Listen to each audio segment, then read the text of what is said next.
అందరికీ నమస్తే. మన తెలంగాణకు సరిహద్దుకున్న రాష్ట్రాలలో మహారాష్ట్ర కూడా ఒకటి.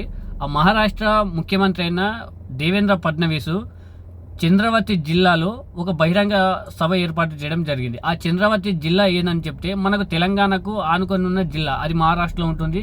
ఈ ఇవతల సైడ్ ఏమో మన భూభాగంలో ఏమో కుమరంభీం జిల్లా ఉంటుంది, అక్కడనేమో చంద్రవతి జిల్లా అని ఉంటుంది. ఆ చంద్రవతి జిల్లాలో దేవేంద్ర ఫడ్నవీస్ ఒక బహిరంగ మీటింగ్ ఏర్పాటు చేయడం జరిగింది. ఆ మీటింగ్లో ఒక బాంబు పేల్చిండు.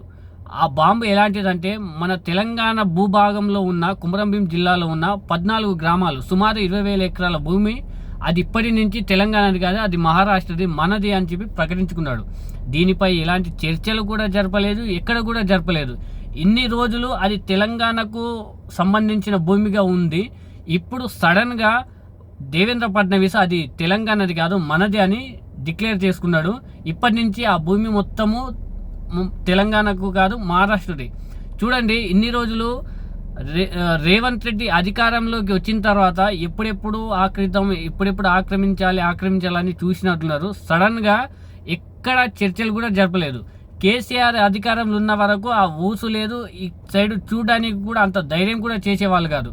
అది కంప్లీట్గా అది మనదే, అది కుమరంభీం జిల్లాలో ఉంది. అక్కడ మొత్తం, అక్కడ ఎవరిని అడిగినా కూడా, అక్కడ ఉన్న ప్రజల్ని అడిగినా కూడా ఇది మేము తెలంగాణ వాళ్ళమే అని చెప్తారు, కానీ ఎక్కడ కూడా మహారాష్ట్ర వాళ్ళమని కూడా చెప్పరు. అక్కడున్న ప్రజలు కూడా మేము తెలంగాణకు సంబంధించిన వాళ్ళమే, తెలంగాణలో ఉండడానికి ఇష్టపడుతున్నారు అని బహిరంగంగా చెబుతున్నా కూడా దేవేంద్ర ఫడ్నవీస్ ఒక బాంబు పేల్చిండు. కాదు, ఆ 14 గ్రామాలు మొత్తం మావే, అవి మొత్తం అని డిక్లేర్ చేసుకున్నాడు. ఇంకంతే, ఆ 14 గ్రామాలు ఇప్పటి నుంచి మనవి కాదు. చూడండి, ఒక అసమర్థ, నిజంగా రేవంత్ రెడ్డి అధికారంలోకి వచ్చిన తర్వాత మనం ఆంధ్రాని చూస్తే, ఆంధ్ర వల్ల మనం సగం తెలంగాణలో సగం పంటలు మొత్తం ఎండిపోవడానికి ఎన్నో, ఇక్కడ ఉన్న నీళ్ళని అక్కడ తీసుకుపోవడానికి ఎంతో ట్రై చేస్తున్నారు. అదేవిధంగా ఏకంగా కుమరంభీం జిల్లాలో ఈ విధంగా 14 గ్రామాలను ఆక్రమించుకుంటే మహారాష్ట్ర ఇప్పటి వరకు దీని మీద ఎక్కడ కూడా ముఖ్యమంత్రి స్పందించలేదు. రేవంత్ రెడ్డికి ఎప్పుడు కూడా చూడండి, అసలు ఈ విషయం, ఇసుంటి సంఘటన ఒక ముఖ్యమంత్రి ఫడ్నవీస్ ఈ విధంగా మాట్లాడన్న విషయం కూడా తెలుసో తెలియదో కూడా నాకు డౌట్. ఎందుకని చెప్తే అతనికి తెలంగాణ భౌగోళికం పరంగా ఎక్కడ కూడా ఏమి అవగాహన లేదు. అతనికి 24 గంటలు ఆ ముఖ్యమంత్రి పదవి కాపాడుకోవాలి. ఒక 14 గ్రామాలు ఎక్కడ కూడా చర్చలు జరపకుండా ఇన్ని రోజులు తెలంగాణలో ఉన్న గ్రామాలు ఇప్పుడు ఏ విధంగా మహారాష్ట్రకు చెందుతాయి? అవి ఇక్కడ ఒక అసమర్థ ముఖ్యమంత్రి ఉన్నాడు కాబట్టి, రేవంత్ రెడ్డి అధికారంలో ఉన్నప్పుడే ఇసుంటి ఆక్రమణలు మొత్తం చేస్తే బాగుంటుందని ఏకంగా మహారాష్ట్రలో, ఇంకా కొత్తగా మహారాష్ట్ర మ్యాప్ ఉంటుంది కదా, ఆ మ్యాప్లో కూడా ఈ గ్రామాలన్నీ అటాచ్డ్ చేసి వేస్తారంట. ఈ గ్రామాలు ఇప్పటి వరకు మనకు కుమరంభీం జిల్లాలో ఉన్న ఆ బార్డర్లో ఉన్న మ్యాప్, మన తెలంగాణ మ్యాప్లో భాగంగా ఉండేవి. ఇప్పుడు మహారాష్ట్రకి వెళ్ళిపోయినాయి. ఇంత ఇష్యూ జరుగుతున్నా కూడా రేవంత్ రెడ్డి ఎక్కడ కూడా నోరు మెదపడం లేదు. మన తెలంగాణ మంత్రులు ఎక్కడ నోరు మెదపడం లేదు. చూడండి, అక్కడ ఆంధ్ర ఆక్రమిస్తుంది, ఇక్కడ మహారాష్ట్ర పైన పడ్డా కూడా ఎవరు కూడా ఈ విషయం, నేను అనుకుంటున్నా, ఎవరు కూడా తెలియదు.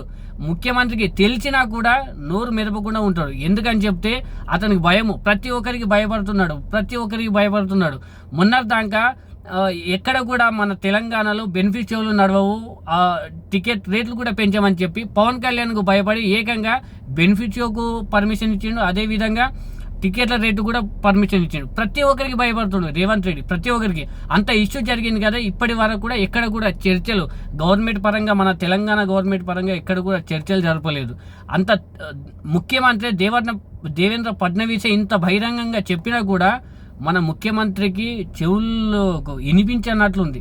ఆ ముఖ్యమంత్రి చెప్తే ఈ ముఖ్యమంత్రి స్పందించాలి. చిన్న దానిలకు, అవసరం లేని దానిలకు కూడా ఏదో మీటింగ్లు పెట్టి గర్జిస్తుండు కదా.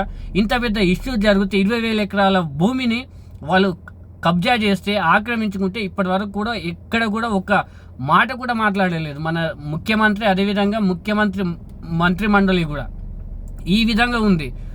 ఒక అసమర్థుడిని, ఒకటి మనము పురాణాల చరిత్రలో కనుక గమనించినట్లయితే, ఒక రాజ్యంలో అసమర్థుడు ఉన్నప్పుడే ఎదుటి రాజ్యాలు మొత్తం దండెత్తుతాయి. అదే విధంగా ప్రస్తుతం జరుగుతుంది. రేవంత్ రెడ్డికి 24 గంటలు అధికారంలో ముఖ్యమంత్రికి ఉంటే చాలు, ఎక్కడ రాష్ట్రం ఎక్కడ ఏమైపోయినా కూడా సంబంధం లేదు. దీని ఆసరాగా తీసుకొని దేవేంద్ర ఫడ్నవీస్ మన ఈ 14 గ్రామాలను ఆక్రమించుకున్నారు. దీనిపై ఎసుంటి రేవంత్ రెడ్డి చూడండి దీని మీద ఒక్క మాట కూడా మాట్లాడాడు. ఎందుకని చెప్తే అతనికి భయము. పోతే పోనీ ఏమన్నా కానీ ఏట్ల పడని, తెలంగాణ అన్న ఏట్ల పడని, ఏమన్నా ఏట్ల పడని, నేను ముఖ్యమంత్రి ఉంటే చాలని. ఇంత పెద్ద ఇష్యూ అయినా కూడా ఇప్పటి కూడా ఒక్క మాట కూడా మాట్లాడలేదు. దీని మీదే అర్థమవుతుంది రేవంత్ రెడ్డికి మన తెలంగాణ రాష్ట్రం మీద ఎంత అవగాహన ఉందో, ఎంత ప్రేమ ఉందో అర్థమవుతుంది.